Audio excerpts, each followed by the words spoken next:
दोस्तों, जब आप रोड पे चलते हैं तो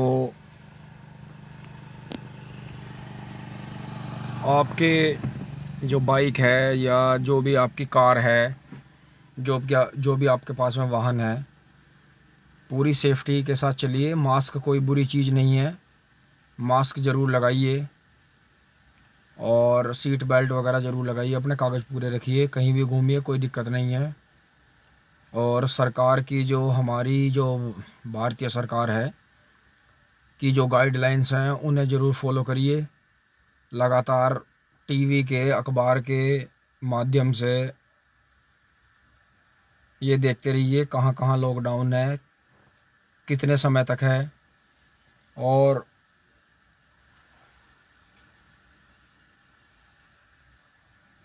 किस तरह का लॉकडाउन है।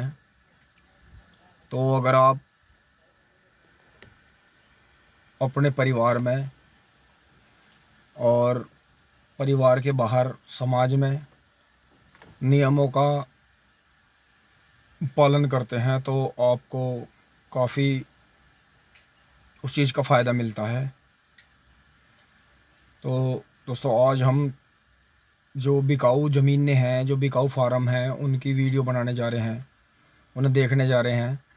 क्योंकि वीडियो तो काफ़ी बाद में बनती है, क्योंकि कई बार ऐसा हो जाता है जो एजेंट फ़ोन आते हैं जिनके, वो कई बार फ़र्जी ज़मीनें दिखा के वीडियो बनवा लेते हैं। जैसे कि हमने कुछ चैनलों पर देखा है। तो हमने एक दिन में 10-10 वीडियो ना बना के हम कई कई दिन में एक वीडियो बनाते हैं, पूरी तहकीकात करते हैं उसकी कि क्या वास्तव में ही ये ज़मीन बिकाऊ है। और आजकल तो इतना फ़ायदा है कि आप इंटरनेट के माध्यम से काफ़ी जानकारी जुटा सकते हैं। ज़मीन एग्जैक्ट जगह जगह पे किस आदमी या किस पार्टी के नाम पे ज़मीन है, अगर एजेंट की बातें और उस ज़मीन की जो जानकारी है वो मैच करती है, जैसे कि ट्रैक्टर के कागज़ और ट्रैक्टर का जो इंजन नंबर है, चेसिस नंबर होता है, अगर वो मैच हो जाता है तो एक समस्या का समाधान हो जाता है कि हाँ भाई चलो कागज़ इसके ओरिजिनल हैं। लेकिन ज़मीनों में ऐसा नहीं है। पहले एजेंट ज़मीन दिखाते हैं कि यहाँ से यहाँ तक है, यहाँ से यहाँ तक है। तो दोस्तों, अंदाज़ा हमें भी हो जाता है देख के कि एजेंट जितनी ज़मीन बता रहा है उतनी है।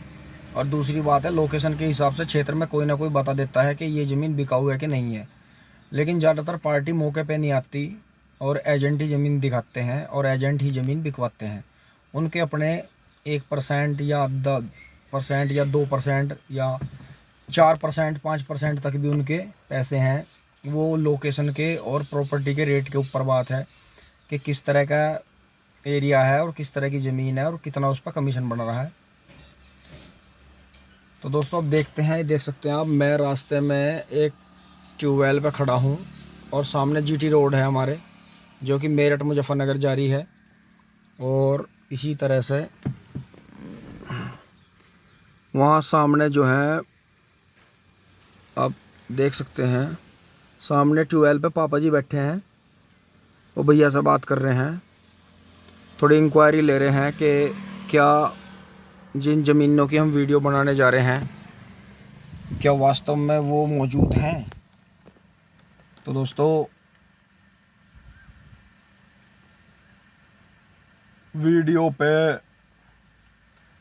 फेक टैग लगाना या फेक वीडियो डाल देना या उन पर फेक बातें करना या झूठ फैलाना, मतलब झूठ अपनी वीडियो चलाने के लिए झूठ, ज़्यादा से ज़्यादा झूठ बोलना, वो आने वाले समय में दुख देता है। हमने बहुत देख लिया चैनलों पे कि वीडियो मिलियनों में जा रही हैं सिर्फ झूठ जो लिखा हुआ उसकी वजह से। उन्हें कोई मतलब नहीं कि समाज में या लोगों को कितना नुकसान हो जाए या गलत बात लोगों के दिमाग में बैठ रही है, उससे उन्हें कोई मतलब नहीं। उन्हें सिर्फ ये है कि उनकी वीडियो जो है कम से कम समय में मिलियनों को पार कर जाए। दोस्तों, बात घूम फिर के इंटरनेट पे भी वही आती है कि यहाँ भी लोग पैसे कमाने के पीछे ज़्यादा हैं, लेकिन सही रास्ता कम ही लोग दिखा पा रहे हैं। तो दोस्तों, हमने तो अपने परिवार में यही पाठ पढ़ा है कि गलत आदमी की संगत से बचो, गलत बात मत करो, सही समय पे आओ जाओ, सही पहनावा पहनो, सही बात करो मौके पे, सही खान पान रखो अपना, और सही लोगों में उठो बैठोगे तो दिक्कत कम होगी। क्योंकि दोस्तों, ईमानदारी का जो जीवन है, जो सादा जीवन है, वो बड़ा आरामदायक है। और जो ये 2 नंबर की बातें हैं और 2 नंबर के आदमी हैं और 2 चालबाजियों का जीवन है, ये कठिन होता है, इसमें मुसीबतें ज़्यादा आती हैं। थोड़े से समय के मज़े के लिए या थोड़े रोमांच के लिए लोग ऐसा अपने चारों तरफ ऐसा जाल बुन लेते हैं कि वो उसमें फंस के रह जाते हैं, आगे कुछ हो नहीं पाता उसमें। तो दोस्तों, ऐसा नहीं है, गलतियां हमसे भी हुई हैं, छोटे टाइम पे भी हुई हैं जब हम छोटे थे। लेकिन हमें रियलाइज़ हो गया कि हमसे गलती हो गई है और हमें इसका सुधार करना है। और धीरे धीरे हमने अपनी गलतियों का सुधार करा, पश्चाताप करा। दोस्तों, एक समय ऐसा था कि मैं घर से पैदल निकलता था, क्योंकि उस टाइम पे घर में एक ही मोटरसाइकिल थी, उसे पापा जी ले जाते थे और मैं घर से पैदल निकलता था। लेकिन यार दोस्तों का हिसाब इस तरह का रहा है कि दोस्त कम रहे हैं पर अच्छे रहे हैं। कि घर से निकलने के बाद में मोटरसाइकिल आ जाती थी, मोटरसाइकिल से फिर कार, बस, काफ़ी सफ़र किया टेम्पुओं में।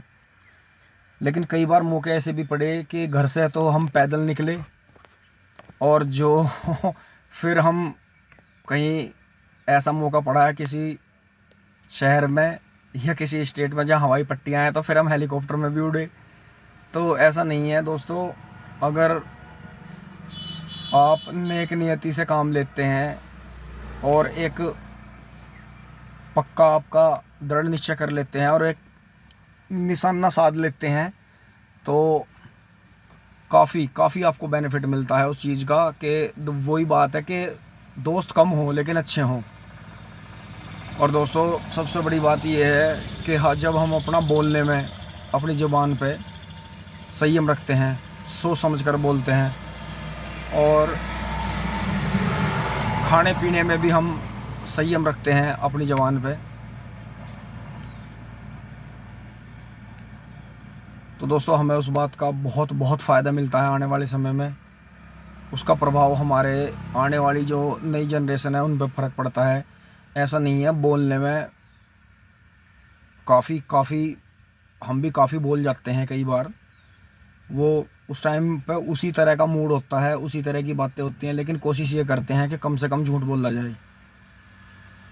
और दोस्तों, जैसे किसी ट्रैक्टर की या किसी ज़मीन की या किसी पशु की बिकाऊ की वीडियो होती है हमारे द्वारा भी या किसी और के द्वारा भी, उसमें आप पूरी जानकारी करके ही उसे लें। जितनी आपको उसके बारे में जानकारी करनी है या आप कर सकते हैं।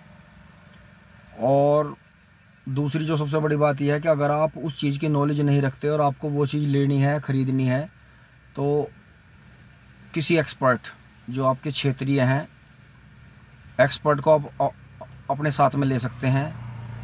तो उसमें आपको बहुत ज़्यादा फ़ायदा मिलता है। तो दोस्तों, वीडियो आपको ज़रूर अच्छी लगी होगी। Please like, share and subscribe. धन्यवाद, जुड़े रहिए। और जो भी आपके मन की बात हो वो कमेंट में ज़रूर लिखें। मिलते हैं, धन्यवाद, जुड़े रहिए।